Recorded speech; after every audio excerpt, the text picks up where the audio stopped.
Hey, welcome back to the Golf Podcast. This is episode 84. We're going to cover a lot today. We're going to talk about golf swing mechanics. We want to break down the basics of that. So everything we talk about, as always, is going to be in the show notes. So if you miss anything, don't worry about it. You can always go to golficity.com/episode 84. All the links, everything we talk about. We've got one of the articles on Golficity that we're going to be covering in depth.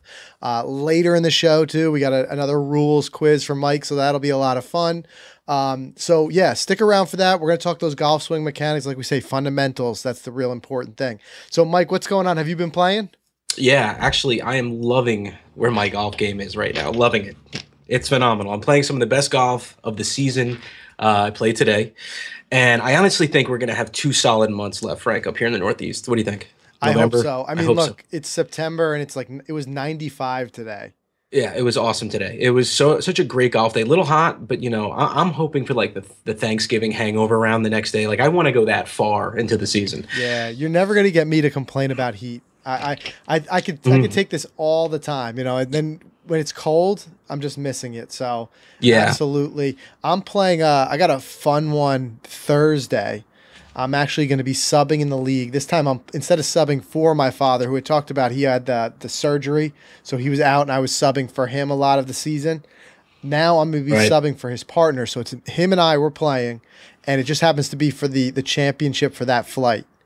So should be fun. That's cool. Yeah, that sounds like fun. Yeah, it's going to be a lot of fun. We're keeping our fingers crossed that it doesn't rain. It's supposed to be some rain Thursday, but that's, we talked about it many episodes ago about the importance of joining a league. Like this little stuff, it's fun. It adds that little friendly competition, and it's kind of rewarding, like when you put all that hard work in, that it's, learning the game that's going somewhere. So I'm having a lot of fun with that. We're going to be reviewing that grenade driver, which I showed on the show last time. Had a lot of fun hitting that thing. Actually hit my biggest drive ever with it, Mike. Well, there you go. Yeah. I mean, well, that's a great testimonial. It's going to take a little bit more work out there to see if it's something, if it's going to replace my regular Nike driver full time. But I'll tell you what, the distance was nice. It feels pretty forgiving, but the first hole, where I play here, West Hills, the first hole, it's a very short par 4, like 320 yards or something like that.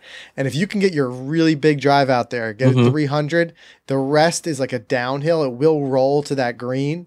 Anyway, I got to the top of that hill. I didn't quite get over it. So I'm like, that was, and my distance is not my game. So that was really nice. So let's see what happens with it when we go out there on Thursday. Speaking of playing well, we always talk about our listeners. We say we want to hear from you guys, these where you're making your progress. We want to kind of share that because they probably get a little bit sick of me and you constantly talking about our game. So I want to be able to talk a little bit more about our listeners' game. So like I said, keep those coming to us. You can tweet us at Golficity. You can email us at podcast@golficity.com. Leave us a note on our Facebook page. Leave us a comment on one of the show notes. However you want to reach us, there's a lot of ways to get in touch with us. But let us know how you're playing because we'll talk about it a little bit here on the show. We had another one that came in. This is actually kind of cool on Twitter. At I Watch Wrestling. He messaged us and he actually posted his most recent scores. It got to be from one of his apps or whatever he's using. But I'll tell you what, he's killing it. Because, listen to some of these scores. 74, 72, 69, 74, 69, 72. That's solid right there. And he says, this is actually cool. I had never even thought of this. A lot of people talk about, they contact us and they say they listen while they're driving on long commutes or whatever it may be. But he actually said he listens to the show right at the range. Yeah, I saw that. That's great. Yeah. Well, and it also I never thought of that. Else. These are half-hour shows. That proves that he's putting in some range work. And that's why his scores are like that. So, yeah, keep up the good work. And then if you have your stories, definitely share them with us. We'll talk about them a little bit here on the show. So, Mike, let's just kind of dive a little bit right into this topic because we got a lot to cover, and I want to get to that rules quiz later. But swing mechanics. You hear people talk about it a lot. But people are like, what does that really mean, swing mechanics? And there's a couple things that I want to cover in here because what we're starting to see too, especially emerging on the PGA Tour, we're seeing guys who have really solid fundamental swing mechanics who are winning right now. There's some guys who are just absolute natural talent. They've got some non-conventional swings and they're still managing, to be able to put up good numbers. But what I like watching week in and week out is there's so much we can learn from it. We said when we were at the Barclays, we were learning firsthand, but look at last weekend, Ricky Fowler, unbelievable. He played like lights out.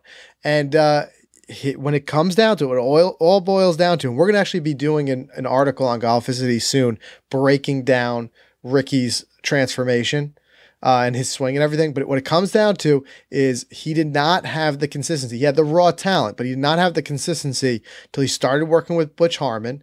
And now Butch, here's a guy who's, arguably the best golf teacher in the world, but he's not teaching anything crazy. He got him out there, taught him his fundamentals, started working on that two-piece drill, the takeaway, which we're going to talk about as part of the mechanics. So it's important that our listeners know and understand that you can apply these things to your game and you can kind of really work that in. But I'll tell you what, Mike, I was impressed with that Labor Day finish watching him play. That was something else. Yeah, it was such a treat, that last pairing, him and Stenson. And Stenson had it most of the way until he put that shot in 16 in the water. I was jumping for that, because you just don't do that, especially in that position. But not to mention we had him in the fantasy picks. Exactly. He was one of our picks. So I was kind of rooting for both these guys because, I've been a huge Ricky fan for a while, and to see the way that he finished and he held on to that, he didn't let it, bring him down, and the pressure didn't get to him. So it was, that's great golf right there. Right. But think about that transformation. Just a couple of years ago, everyone was talking. I mean, it was just this season before he started winning that everyone was saying he was overrated. But, he hung out there in that top 50 in the world rankings and things like that. But all of a sudden, last year performed better than anybody else in all the majors. Even though he didn't win one, coming in top 5 in every major. And then this year, he's got 2 wins under his belt. Now, that puts him in a pretty elite class. Yeah, 2 on the PGA Tour and 1 on, I guess, the European Tour. That's in a pretty elite class if you think about it. Up there with Jason Day and some of these other guys, Spieth, who have 2 wins on the season. And I mean, excellent to see. And it's just proof that putting the work in can do it. All right, so let's just talk a little bit about golf swing mechanics. First of all, we can break this down into 5 general sections. You have the takeaway, the backswing, the transition, the downswing, which includes impact, that's kind of the moment of truth. And then the follow through, which is absolutely, even though the ball is gone by then, that is absolutely still part of your swing mechanics and it's important. And we'll talk about why. So very first thing, the takeaway. Now here, this is why it kind of reminded me of it because we see it, we just saw it on Sunday before every single shot.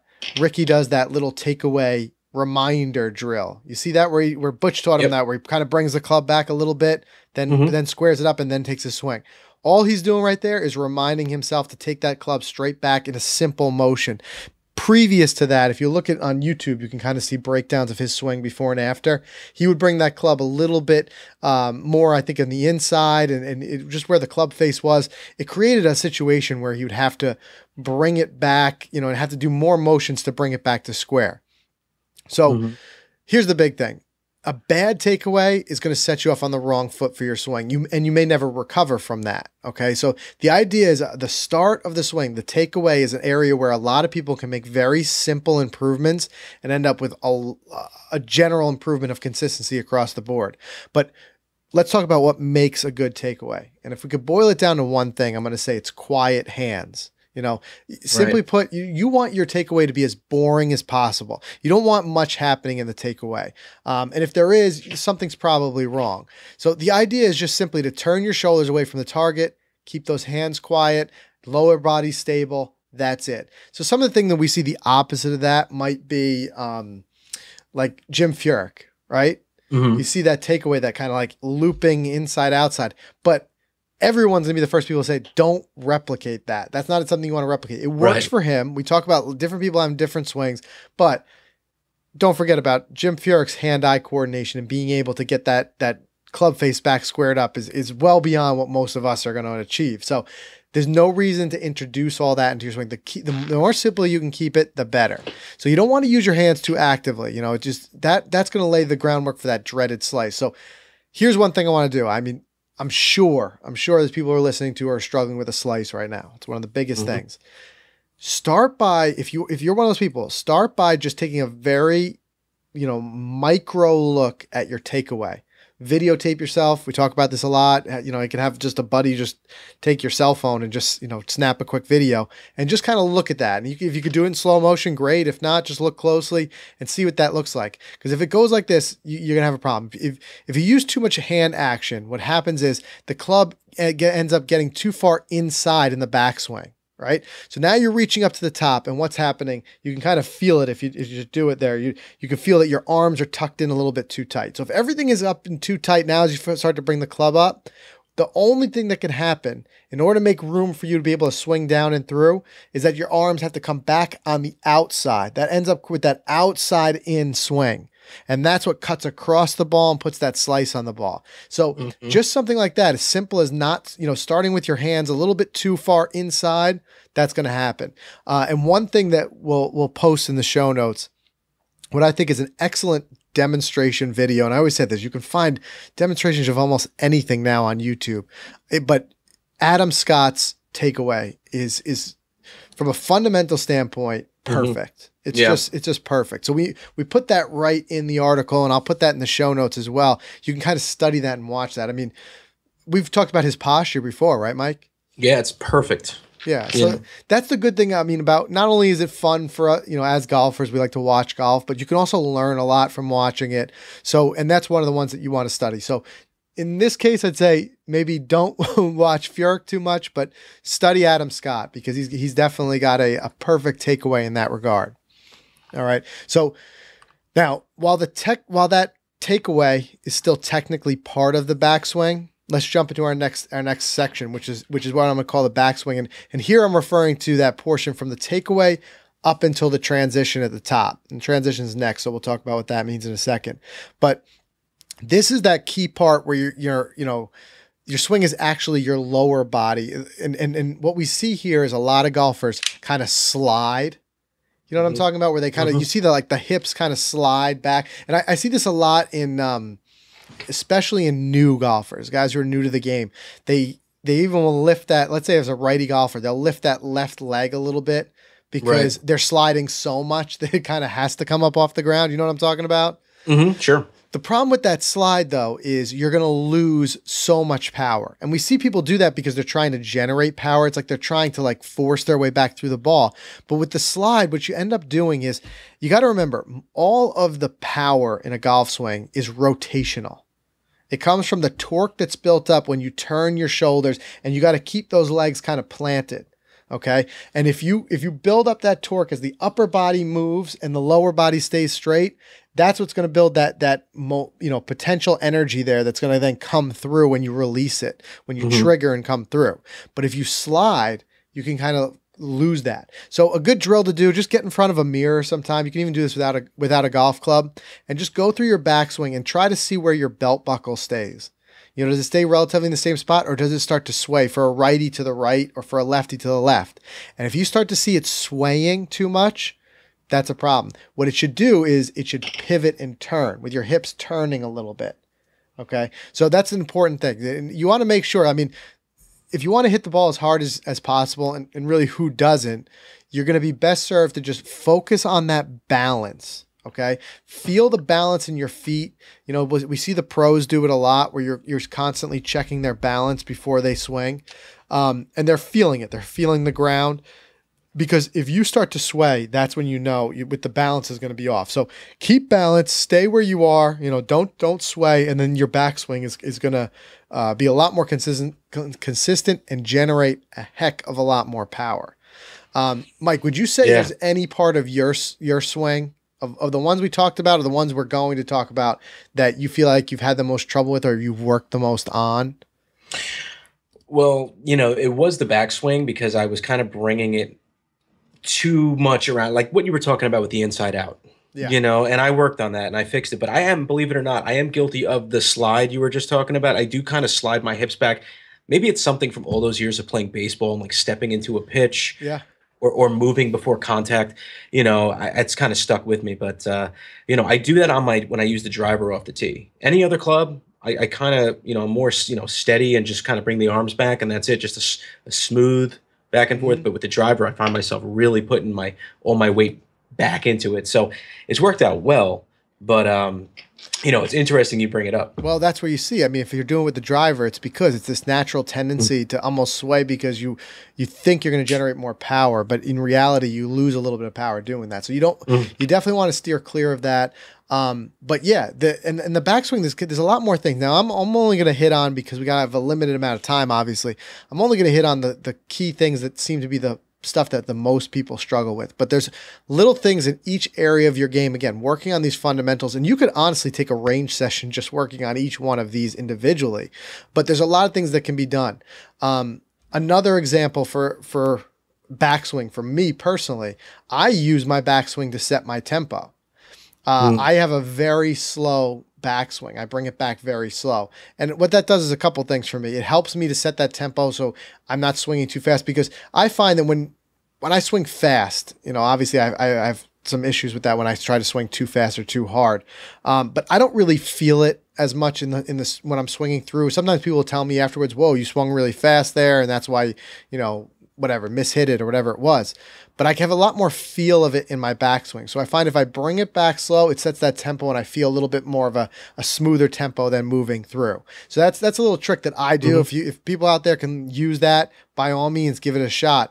But I find that just that slow backswing kind of helps me. And the other thing it helps with is the next step, which is that transition. So the transition is a sneaky area where a lot of people lose consistency in their game. And if you think about it, there's a lot going on in the transition.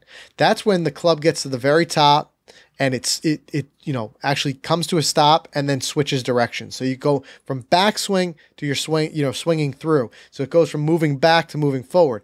And if you think about it, when you change that much motion, that's a spot right there that a lot of things can go wrong, so to speak. So the transition's important, and there's a lot of golf coaches who work just on that transition for a while until people really get it and feel it.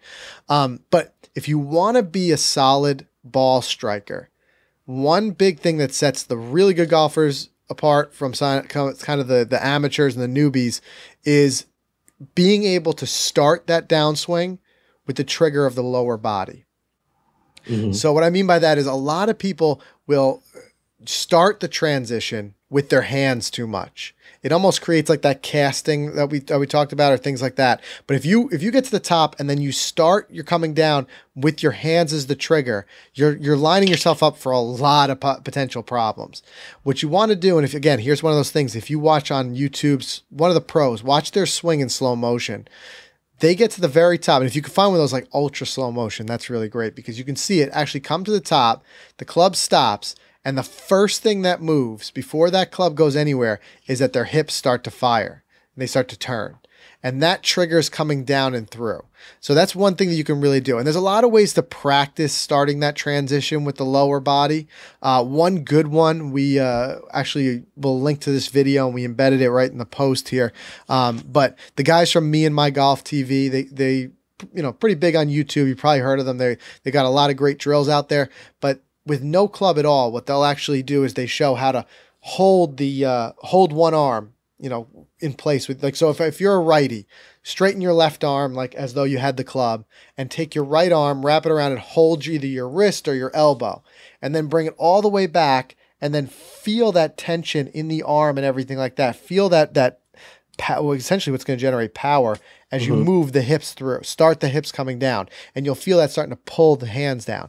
So that's when you see a really good swing comes there, where the hips come down, and then I like to say the hips fire, because I think of it as a trigger, and then that pulls the hips down and through. And that's something that I'm always working on, because when we see these guys whenever you see people who it looks effortless, the swing, a lot of that has to do with timing. More than anything. And that's when we say a swing looks slow, but in reality, the swing speed is very fast. The reason is it looks slow is because it's not abrupt in any way. It's perfectly timed. And a lot of that timing has to do with having a good transition at the top and starting with the hips. So when you see these guys and their hips are coming through, and then the club comes through afterwards, not only is it creating that lag, everything that we talk about, all the things we want, but I'm saying this because I can't stress enough the importance of that transition. But that's where you start to see that nice timing, and where you have that solid ball striking, as we said. Mike, that makes sense? Yeah, it makes sense. I mean, one of the biggest things I worked on this year, Frank, and this kind of reminds me of it, my hips, a lot of people told me this, my hips would be through the ball way before the club makes impact. And I would be pushing a lot of balls, I'm a righty, so they would be going right, big slices.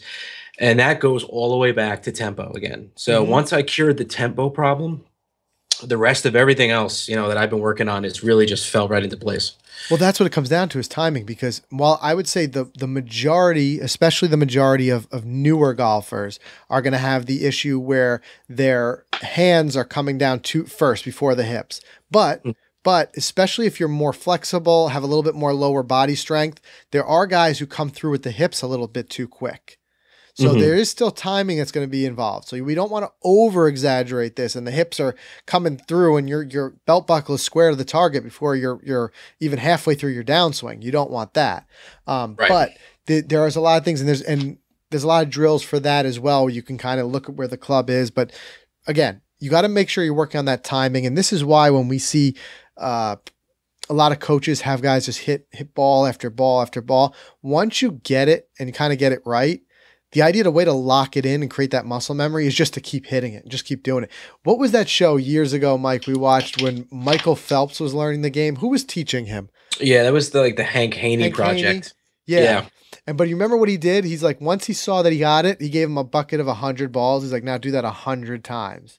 Right, exactly. Yeah, because that's exactly what you're doing. I mean, you got to create that muscle memory, and that's where the timing becomes really effortless. So don't forget, again, everything we're talking about here, no shortcuts. There's a lot of work that has to be put in, but we want to at least gear you towards where you're putting the right kind of work in. The stuff that's going to actually translate to some real progress here. All right, so now let's talk about that most crucial moment of truth, so to speak, the downswing and then the impact. Okay. And here again, you got to make sure that this is going to be why I call it the moment of truth, because all the work you've done up to the previous three sections is wasted if you're unable to arrive at a good impact position. And when I say a good impact position, and this is the most important takeaway I want to get to as this part of your swing mechanics, a good impact position, the hands are going to be out in front of that club face at impact. That's when we talk about compressing the ball. Okay. Now, the only area this is probably not going to be true is with the driver. Don't forget, we got a little bit of a different situation there. The ball is teed up and it's forward, and you're actually hitting that a little bit on the upswing to create that launch angle that you want.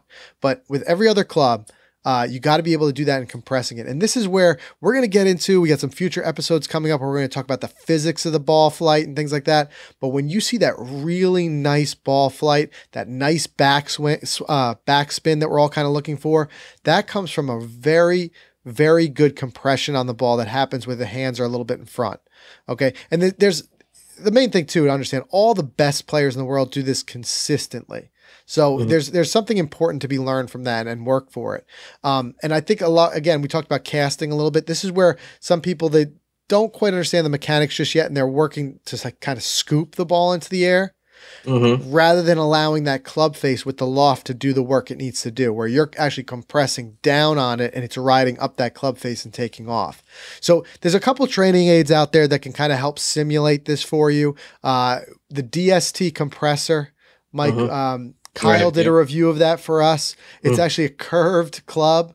What it's meant for is just to train your eye to see what it should look like. It's funny because it's curved because picture if you're holding the club in your hand, and if you has a righty, and then that club face curves back towards your back foot. Lefty would be your back foot as well. But the reason is they want you to see at impact the hands are actually out in front of it. Gotcha. So, right.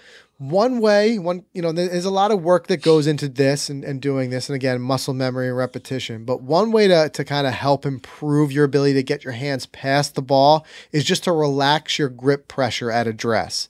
Squeezing the club a little bit too tightly can make it difficult for the club head to lag, behind your hands correctly. This is one thing, Mike, that I've added to my pre-shot routine. The very, very last thing I do before I take a swing, while I'm just taking a breath, is I just kind of relax the grip a little bit. And not only does it help with this, I also find it helps dramatically with turning my hands over. That's another big part of the moment of impact, is that's where your hands are turning over. So that club face goes from facing up, you know, when you're halfway through your backswing and your downswing, to square on the ball. So if you're holding that too tight and your grip is just too tight, you're never gonna be able to turn those hands over. So just relax your grip before you start your swing and let that club flow freely, you know, and transition all the way through impact. All right, so that's the most important stuff, Mike, that I want to cover as far as impact goes. Just work on that grip, and a lot of things you can do. You can kind of look at just pictures of a good impact position from the pros or videos and just kind of watch that. But let's jump to the last one because, like I said, we want to get to those questions.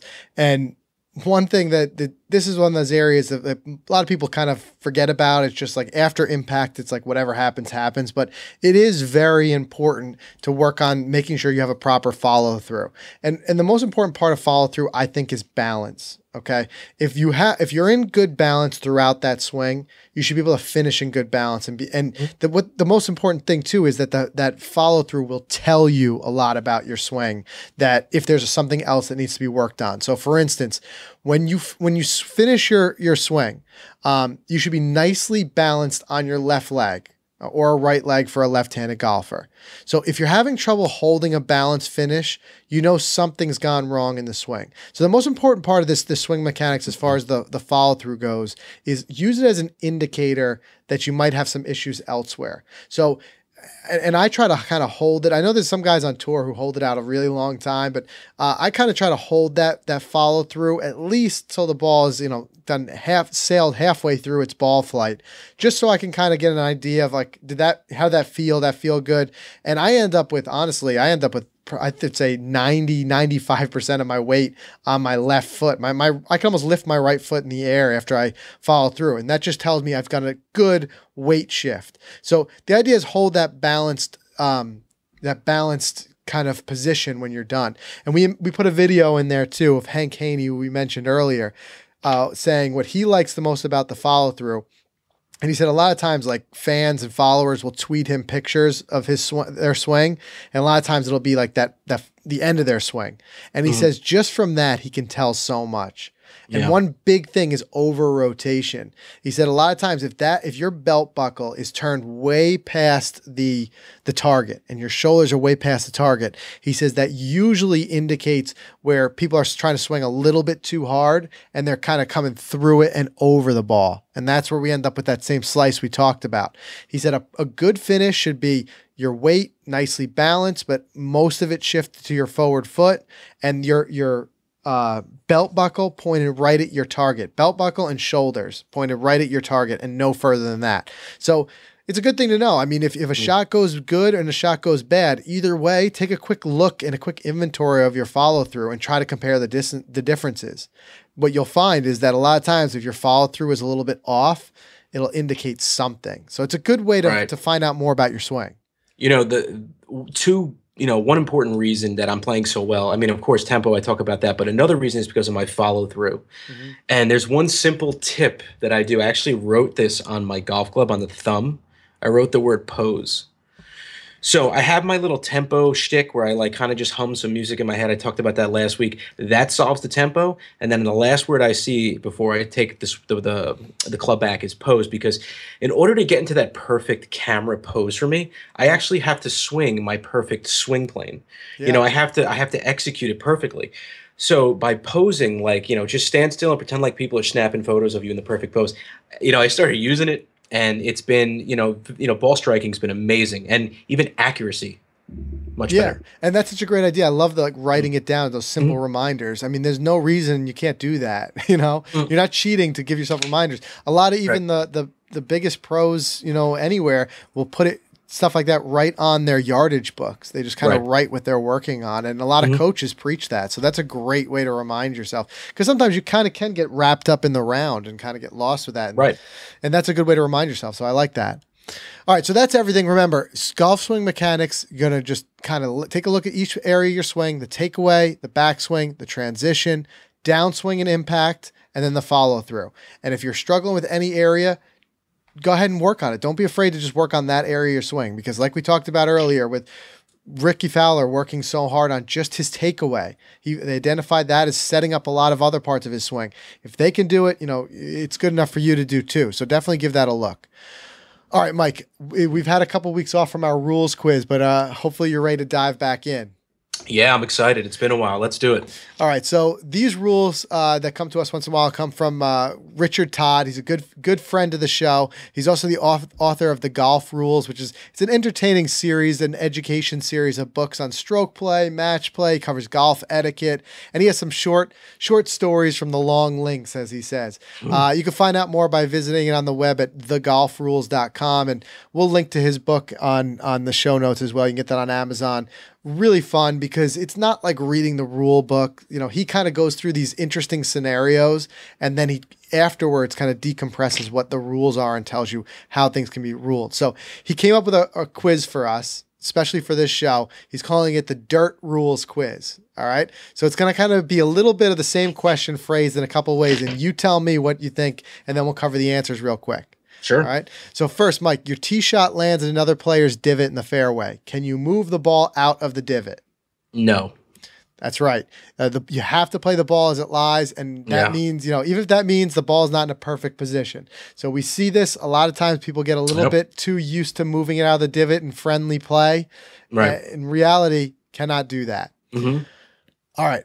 How about this? Your ball embeds itself in the fairway from a well-hit tee shot. Can you move the ball?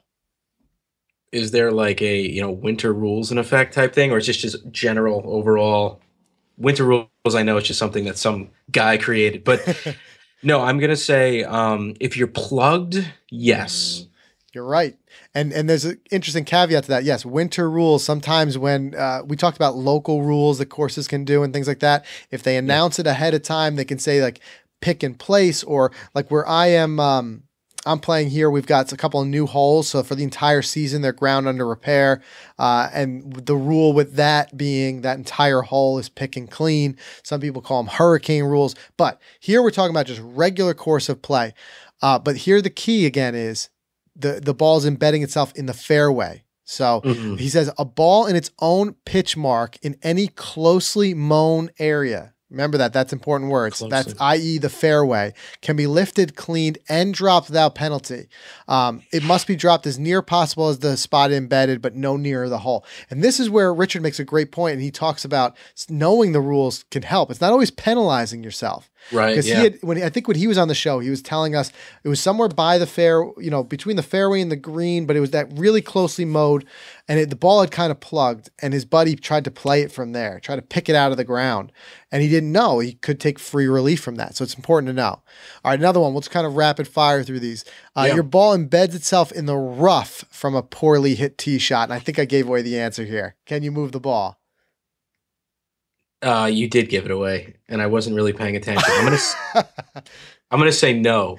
No, yeah, it has to be, like I said, that closely mown area. Oh, the closely mown, yeah. And you even said, for example, the fairway. Yes. Yes. Now I know how well you listen to me, Mike. Sorry, I know, because I was thinking about a certain situation that happened. I totally stopped listening to you, but go ahead. Well, that's it. You cannot do that in the rough. I mean, that's the other reason, the benefit of, so to speak, hitting it in the fairway. All right, how about this? Hey, I'm 3 for 3, so let's do it. You are. There's a clump of dirt behind your ball on your swing path. Can you stomp down that dirt? No. Right. You're not allowed to improve the area of your intended stance or swing. That's a 2-stroke penalty. Sure.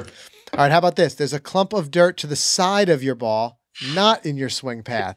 Try to make this challenging. Can you stomp down that dirt? Yes. Right. Because it's not in your swing. You're killing it today. You're killing it. Yeah. I'm listening to you now. Okay, go ahead. now you're listening. Changing the condition of the course by smashing down the clump of dirt did not alter the swing path or the flight of the ball, was only done to care for the course, no penalty. All right. Last one. There's a clump of dirt several feet in front of your ball. Can you stomp down that dirt? It just sounds like a trick question. It sounds like the obvious answer is yes, because it's nowhere near your ball, but because it's in front of you and in your actual path, I'm going to say no. The key. No, I'm going to give you that because you're right. Because the thing is, the idea is several feet. So it's hard to do without visualizing it. Because it's several feet in front, they're saying it's not altering your swing path or the flight of the ball. If it was right in front of it, then no, because that's going to alter that ball flight. But what we're saying here is by then the ball is lifted and gone away from Wow. So even if I'm putting off the fairway right by the green and it's in front of me several feet, I can clean it up. Well, then that's in the ball flight. That's different. Gray area, Frank. Gray area. We'll have to talk to Richard about that one. Yeah, definitely. All right, so I want to thank Richard again for these. This is great. Remember, you can send in your questions too. Email us at podcast@golficity.com. And then what we'll do is either Mike and I will give it a go to answer them, or we're going to shoot them over to Richard. He's kind of our unofficial rules guy here because he knows these backwards and forwards. So send those over to us. We want to hear those, especially if it's got a funny story to it. We always like hearing that. So we can have kind of some fun with the rules as well. All right, so that's everything we have this week. Mike, do you have anything else before we wrap it up? No, just want to give just special thanks to the guys at gottagolf.com for sponsoring the show. I know I'm going to be entering that for free. Why not? I'm going to enter that. I already did. Chance to win. One of us might be there playing Pebble Beach with Paige. All right, so that's everything we have. Again, remember those swing mechanics, so important, those fundamentals to really, being able to perform consistently like we all want to be able to do. So go back, test those out. Again, as always, if you like what you hear here on the show, be sure to leave us a review. Oh, one more thing. We are now on SoundCloud as well. Okay, so we're trying to get the podcast out there in every possible way for people can listen, because I know everybody kind of has different listening preferences or different apps or sites that they like to. And we are working on our own app, getting that out as well. And as soon as that's out, I'll be sure to let everybody know. It's actually we're just waiting on the approval from iTunes. As soon as that comes out, I'll let you know. But we're on SoundCloud. Anywhere you want, you can leave us those comments, leave us those reviews, and make sure on if you're listening to us on iTunes, hit that subscribe button. That way you'll be the first to be notified when new episodes come out. All right. So we'll be back again next week. Remember, everything we talked about, you can get to by going to golficity.com/episode 84, and we'll see you again next week.